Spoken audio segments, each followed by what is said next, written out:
So, I think I already know why your nickname is Smiling Savage. I don't think I need to ask that question. Oh my gosh. And I think we've pretty much covered what motivates you. But now I want to get into your actual training and your fighting and get into who you are as a fighter, you know?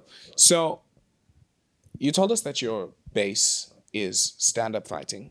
But I know that in your first EFC fight, you won via rear naked choke. All right.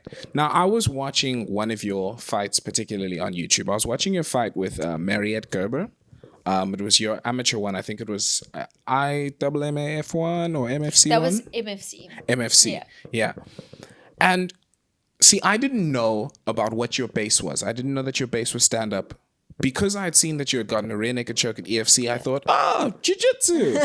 And also, the way in which I know you is due to the fact that you've tapped out 2 of my friends. 2 dudes I know. So I was just like, psh, ah. But then I watched the fight, and I see in the first round, she kicks you, you grab her leg, you trip her. You trip her twice, and both times you let her get up. And I'm thinking to myself, what is going on? And the first round, because that was a back and forth fight. That was a hectic fight. I looked terrible after that fight. You know, I weighed in that.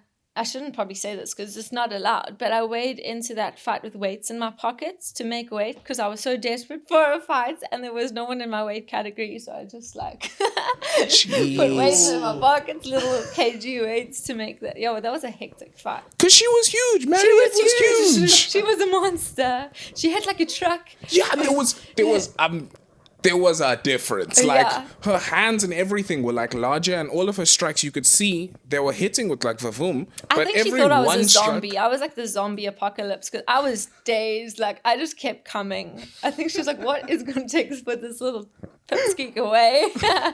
Literally every strike that she shot, you shot 2-3 back. I think that was probably going to be my only way to get through that one. We actually had an agreement with their corner to keep that fight standing. It was a stand-up fight, yeah. So is that legal? Yeah, I guess so. There's nothing saying you can't. Yeah, it's just 2 coaches having a conversation, you know? Yeah, the refs ref it as an MMA fight. If we decide to dishonor, we go, then you dishonor it. But I didn't want to be the one to dishonor the agreements. That's so interesting. Yeah. So you could have like just been a dick and gone for a leg lock. I guess so. Whoa. But yeah, I think that was in my early days as well. So my ground, I don't know how much I would have been able to do on the ground anyway. I don't know how effective I would have been. But yeah, I stood up because that's what I had agreed to do. Yeah, I believe in that fight, I believe you were 3-0 in your amateur, and she was 10-2. Yeah, I only found that out on the day as well, and she was like a world champion twice. It was wild. Like I was looking at it afterwards, and I was thinking, what the fuck is? Why is she even in amateurs? How are they fighting? And everyone came up to me like before the fight, like, yo, you just gotta knock her out in the first 10 seconds. So I was like, oh my word, what have I done? But like, if you watch the fight, and keep in mind, I'm gonna do some like what do you call it? Some armchair quarterbacking here. Like when you watch the fight, it looked like the first round was really close, but I felt like maybe she edged you, okay? Then going into the second, it was like she took a round off. She was like, no, I took the first, and then you definitely took the second to me.